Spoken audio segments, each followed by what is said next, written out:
Bonjour à toutes et à tous. Dans cette série de capsules vidéo, nous aborderons le groupe des entérobactérales.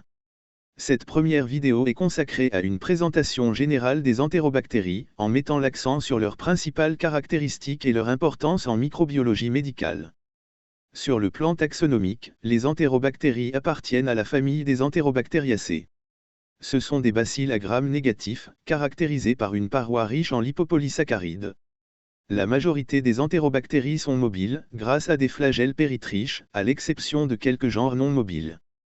Cette figure illustre la classification taxonomique des entérobactérales, en présentant la hiérarchie de l'ordre jusqu'aux genres et espèces cliniquement importantes. Les entérobactérales se caractérisent par une culture facile sur milieu ordinaire. Ce sont des bactéries aéroanaérobies facultatives, oxydase négatives, capables de faire monter le glucose avec production d'acide. Ces propriétés biochimiques constituent des critères fondamentaux d'identification au laboratoire. La famille des Enterobacteriaceae regroupe plusieurs genres d'importance médicale.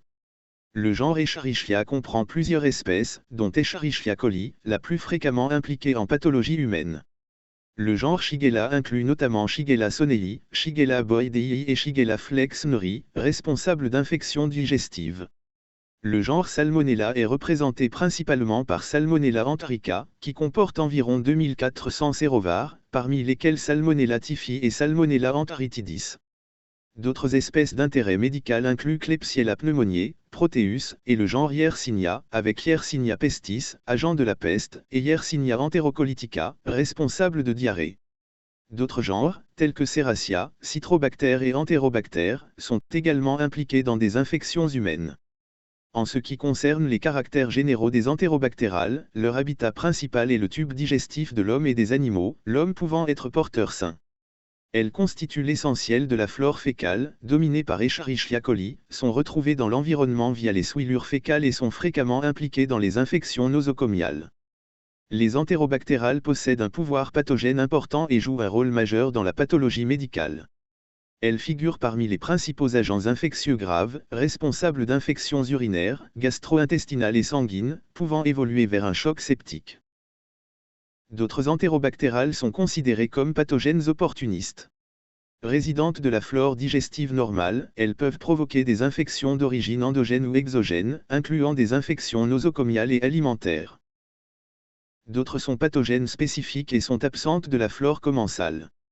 Leur infection résulte le plus souvent d'une contamination liée à un défaut d'hygiène, comme avec Salmonella, Shigella et Yersinia.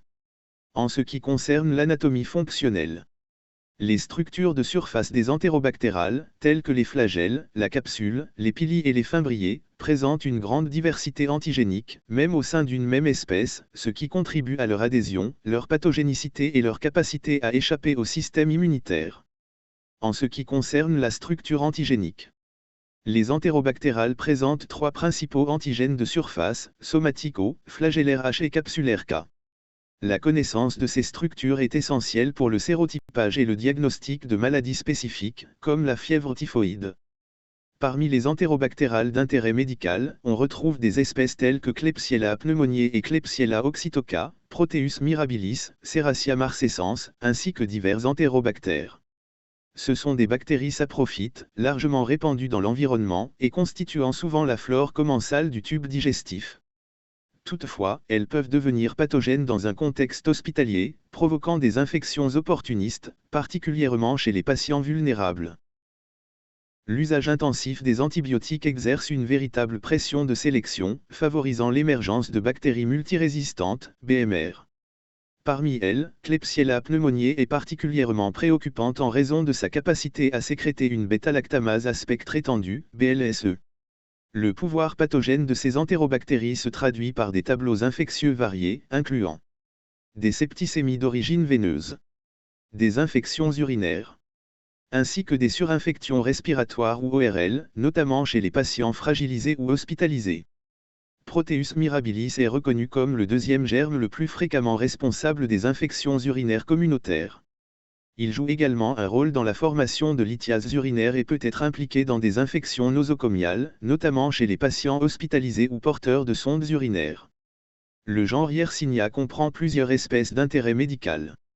Yersinia pestis est l'agent responsable de la peste, une maladie grave à forte mortalité historique.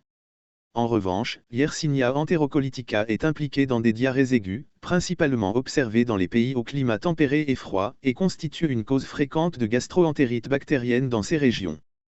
Merci de votre attention. Nous restons à votre disposition pour tout complément d'information.